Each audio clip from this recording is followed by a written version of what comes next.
Okay, um, a new thing. In my opinion, it is going to save a lot of face plants, especially for people that start going fast and can't hear beeps. Um, a gentleman out of Virginia area um, started making a transmitter and a receiver. I'll explain in a second.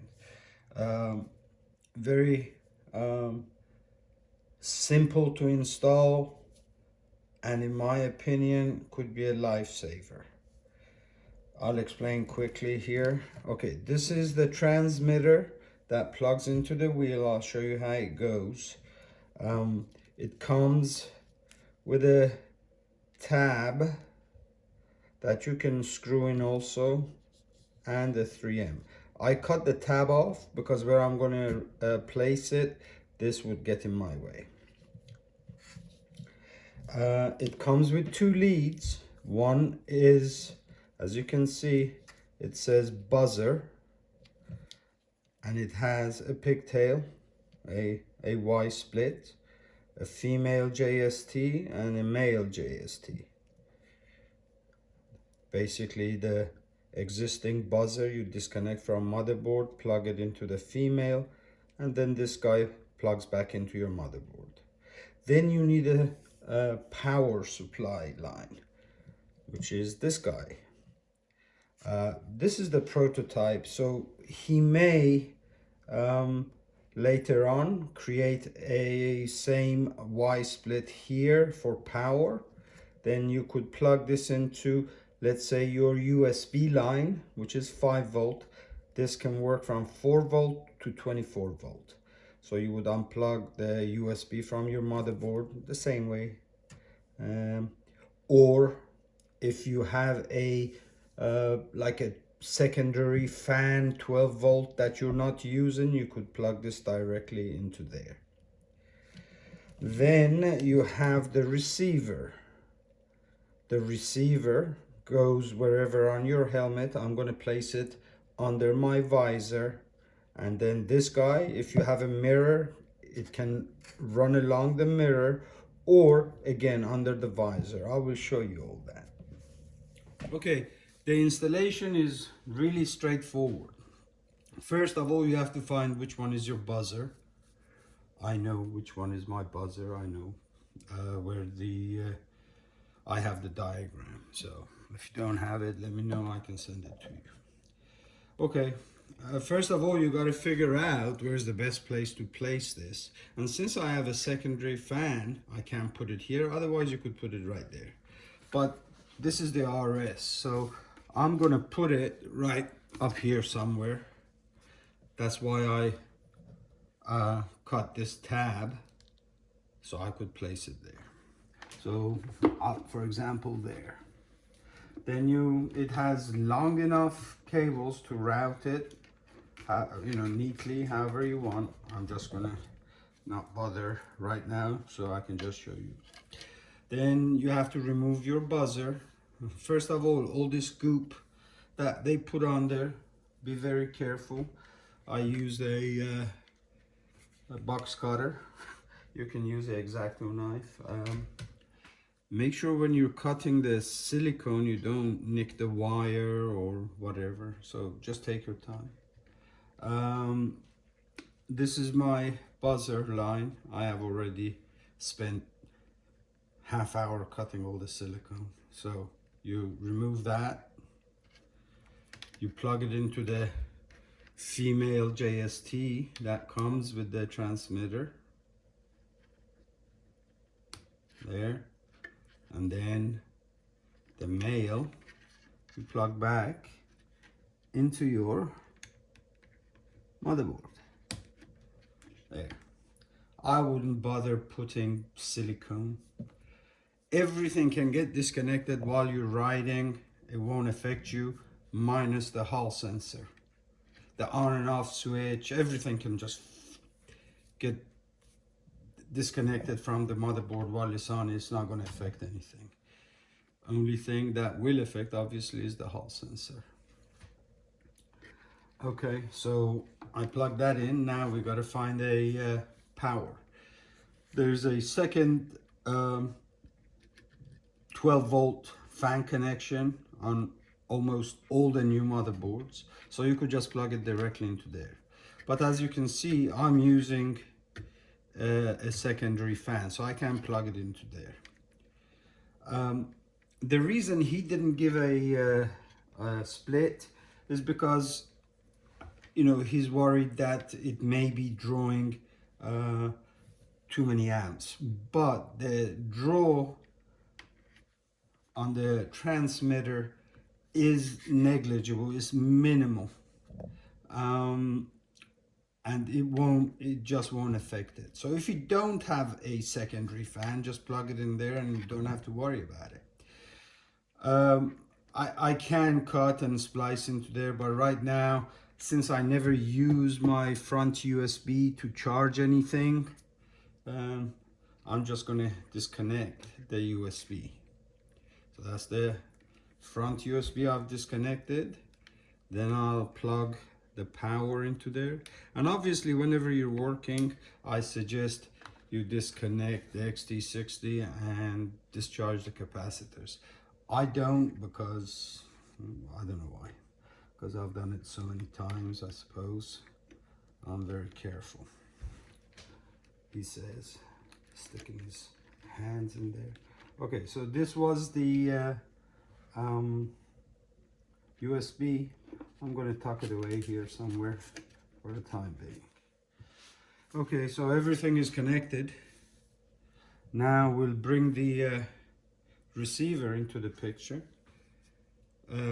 When he builds the final product, the receiver will be on all the time, and it will have a shelf life of forever.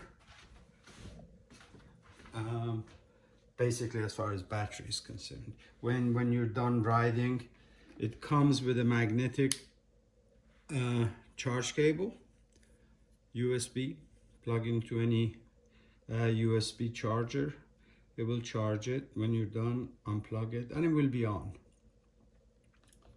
Okay, so I'm just going to show you what happens. The LED is going to flash every time the buzzer goes off. So when I turn it on, it should flash. There you go. And when I turn it off, it will flash. Now, I got 3 sets basically. So you only need 1 receiver, and if you have 10 wheels, then you would buy 10 of these if you want, and 1 receiver. He pairs it all together before he sends it to you, so when you receive it, the receiver will be paired with all your transmitters. Now obviously, you know, if you're thinking of cost, then this is the wrong thing for you. It has had a lot of thought into it, and a lot of work, and there is a lot of expense into, all these little things that go in here. Let me pop this off. Should show you. So basically, getting all these miniaturized stuff and the amount of work isn't cheap. The idea isn't cheap. So I don't know how much he's gonna sell it for, but I'm thinking my health and the amount of repairs and hospital fees is going to be way more than how much ever he sells this setup for. Now, before I go off at tangent, let's show you how it's going to appear on a helmet. The receiver under the visor here, and the LED I've put under the visor. I didn't run it along the mirror, so I've kind of hidden it as much as possible just to see the effect of the light. All right, here we go. Let's see, everything is out of the way. Yeah. All right.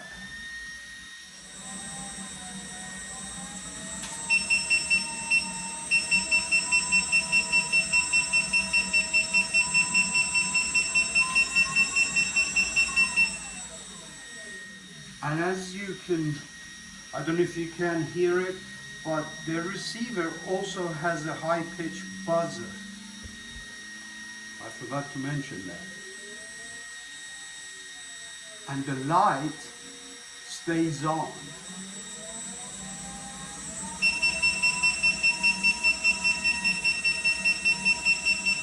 All right, now I also did a different version. The LED was hidden here under my visor. For me, I can see it clearly, but in the video you may not be able to. So I ran the wires along my mirror. Obviously, if you decide to run it along your mirror, you would protect the wiring. So, you know, in a shrink wrap, or these wiring snakes, you can use that, whatever. But I have it here, so hopefully you can see it in the video this time. Okay, this time, so that you guys can see it better, because before I had hidden it under the visor. The LED part was under the visor, so you may not see it in the video. I could see it clearly. Even not looking at it, it's hidden up here, so I'm not looking up, I'm looking ahead of me. And as soon as that light goes off, obviously you're gonna see it. But this is so you guys can see it for the non-believers. Okay, I'm gonna turn the wheel on. Anytime the buzzer beeps, this is gonna light up. Okay, now I'm gonna make it, I'm gonna ride the beeps.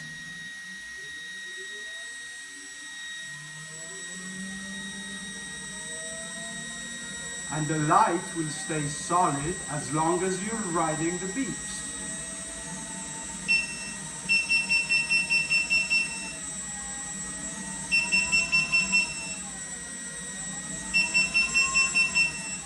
So as soon as you see the light, if you're one of the guys that wants to ride the beeps, as long as the light is on, then you ride in the beeps. If you're one like me, as soon as I hear the beeps, I back off. At 60 years of age, I don't want to break anything.